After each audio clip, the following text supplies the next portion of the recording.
कर्मयोगी किसे कहते हैं, इस बात को समझना बहुत जरूरी है प्रेमियों। भगवान का भी यही कहना है कि आप कर्मयोगी बने। तो कर्मयोगी कौन है? क्या जंगल में बाबा का भेष बनाकर जो भ्रमण कर रहा है, क्या उसी को कर्मयोगी कहते हैं? कि अपने कर्तव्यों का जो सही पालन करता है उसको कर्मयोगी कहते हैं? तो आइए प्रेमियों, मैं आप सबको एक छोटे से दृष्टांत के माध्यम से कर्मयोगी किसे कहते हैं समझाने का प्रयास कर रहा हूं। किसी शहर में बहुत ही सज्जन एक सेठ जी रहा करते थे। उनकी एक बहुत बड़ी किराने की दुकान थी। दुकान चलाते चलाते जीवन बीत गया। मन में विचार आया कि दुनिया में आया हूं तो कुछ घूमना भी चाहिए। अब मुझे तीर्थ यात्रा पर जाना चाहिए। अपने पुत्र को बुलाया और कहा, बेटा अब मैं तीर्थ करने के लिए जा रहा हूं, अब दुकान को तुम चलाना। मेरी 3 बातों का हमेशा ध्यान रखना जिससे तुम्हारी दुकान खूब अच्छी तरह चलती रहे।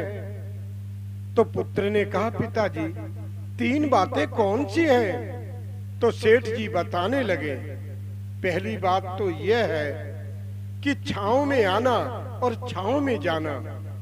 दूसरी बात है, अगर तुमने किसी को रुपए पैसे दे दिए या कोई सौदा तुमने दे दी तो मांगने न जाना पड़े। तीसरी बात यह भी याद रखना है कि सदैव मीठा ही खाना। इतना कहकर सेठ जी तो तीर्थ यात्रा को निकल गए। अब लड़के ने विचार किया, क्या करूं? पिता की आज्ञा का पालन तो करना ही होगा। दुकान कुछ दूरी पर थी प्रेमियों। उसने घर से लेकर और दुकान तक चादर लगवा दी।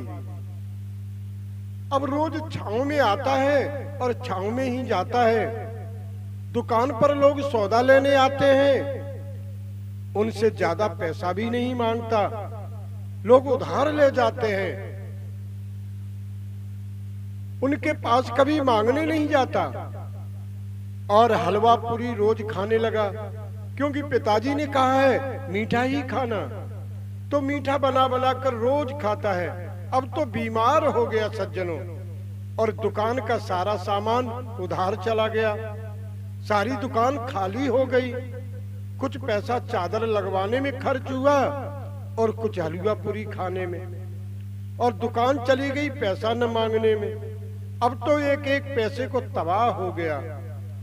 बहुत पैसा बीमारी में खर्च हुआ, बीमारी ठीक नहीं हुई।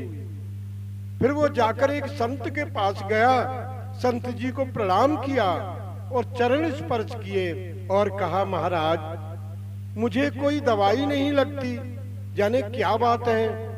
पिताजी घर पर नहीं है, मैं तो उनकी आज्ञा का पालन कर रहा हूं। तो उन संत जी ने कहा, पिताजी की कौन सी आज्ञा पालन कर रहे हो? तो सेठ के लड़के ने कहा, पिताजी जब तीर्थ यात्रा पर गए थे तो उन्होंने कहा था मेरी 3 बातें सदैव याद रखना।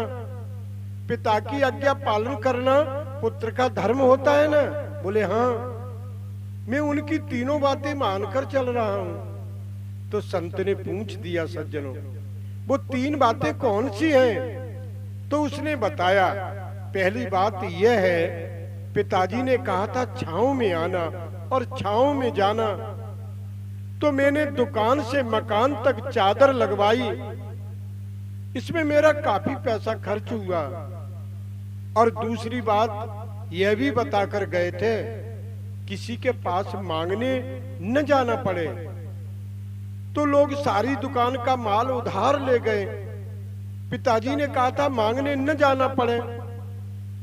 और तीसरी बात यह बोलकर गए थे, सदैव मीठा ही खाना। तो मैं मीठा भोजन बनवाकर खाता हूं। तो फिर उस संत ने कहा, प्रेमियों आपने तो पिताजी की आज्ञा का अर्थ समझा ही नहीं। आज्ञा पालन करना तो दूर की बात है, आपने तो बहुत बड़ा अनर्थ किया है। आपने तो अपना जीवन ही बिगाड़ लिया। उस सेठ जी के लड़के ने बोला, कैसे महाराज, थोड़ा समझाकर कहो। तो संत जी ने कहा, प्रेमियों, आपके पिता ने कहा था छांव में आना और छांव में जाना, इसका तुमने अर्थ ही नहीं समझा।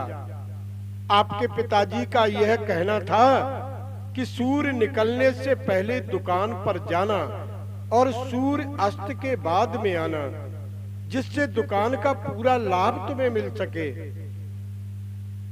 जाने में भी छाया और आने में भी छाया। आपने चादर लगवाकर व्यर्थ पैसा खर्च किया है। आपके पिता का भाव ऐसा था, सूर्य उगने से पहले दुकान पर जाना और शाम को सूर्य अस्त के बाद ही आना, तो काफी बिक्री हो जाया करेगी। आपने तो अर्थ का अनर्थ कर दिया। आपके पिता की दूसरी बात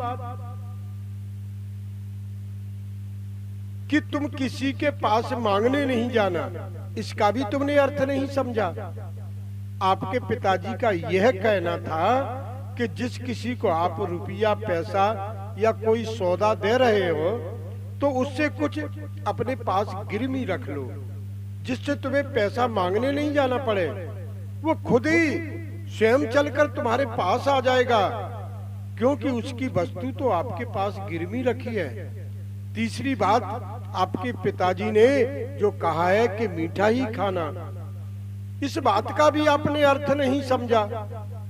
इसका अर्थ यह है, आपके पिता ने यह नहीं कहा था कि चीनी की बनी हुई चीजों को खाना, मिठाइयों को खाना। आपके पिताजी का भावार्थ यह था, सबसे मीठा बोलना, जिससे लोगों से अच्छे संबंध बन जाएं, दुकान पर ज्यादा से ज्यादा ग्राहक आए। तुमने तो मीठा खाकर अपना शरीर ही बिगाड़ लिया।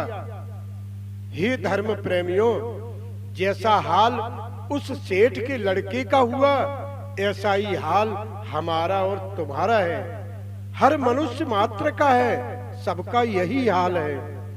हम परम पिता परमात्मा के वचनों को समझ नहीं पाते। परमात्मा का कहना है, प्रेमियों, आप कर्म योगी बने। इसका अर्थ यह नहीं है कि आप अपने कर्तव्यों का पालन न करें और किसी जंगल में जाकर बैठ जाएं और बाबा बन जाएं।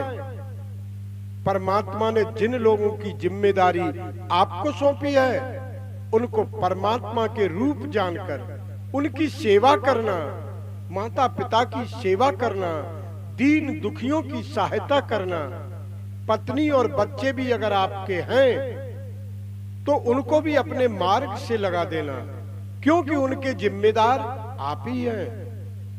मेहनत करके धन को कमाना, किसी के साथ में छल फरेबी करके नहीं, चोरी और जुआ से नहीं, रिश्वतखोरी से नहीं। परमात्मा ने जो भी तुम्हें दिया है उसी में संतुष्ट रहो। जो तुम्हारे भाग में है वह तो भाग कर आ जाएगा, और जो नहीं है वो तो आकर भी भाग जाएगा। नेक कमाई की जड़ बहुत मजबूत होती है। जिसके पास 1 रुपए का दान मेहनत की कमाई से देता है, उसकी बराबरी तो लाख रुपए भी नहीं कर सकते। कर्म योगी का अर्थ समझो सज्जनों, जो भी अपने कर्तव्यों का सही रूप से पालन करता है वही कर्म योगी कहलाता है। हे धर्म प्रेमियों, भगवान ने भी 3 बातें बताई हैं। कौन सी हैं? इन बातों को अच्छी तरह समझ लो, इनका अर्थ समझकर अपना अपना काम करते रहो। 3 बातें कौन सी हैं? अपना कर्म करते हुए परमात्मा का सदैव ध्यान रखना, सबसे मीठा बोलना, सेवा भाव रखना, और कर्म ऐसा करना प्रेमियों, आपको कभी मांगने जाना ही न पड़े। प्रकृति तुम्हारी दासी होकर स्वतः तुम्हारी सेवा करती रहेगी। बोलिए जय सिया राम।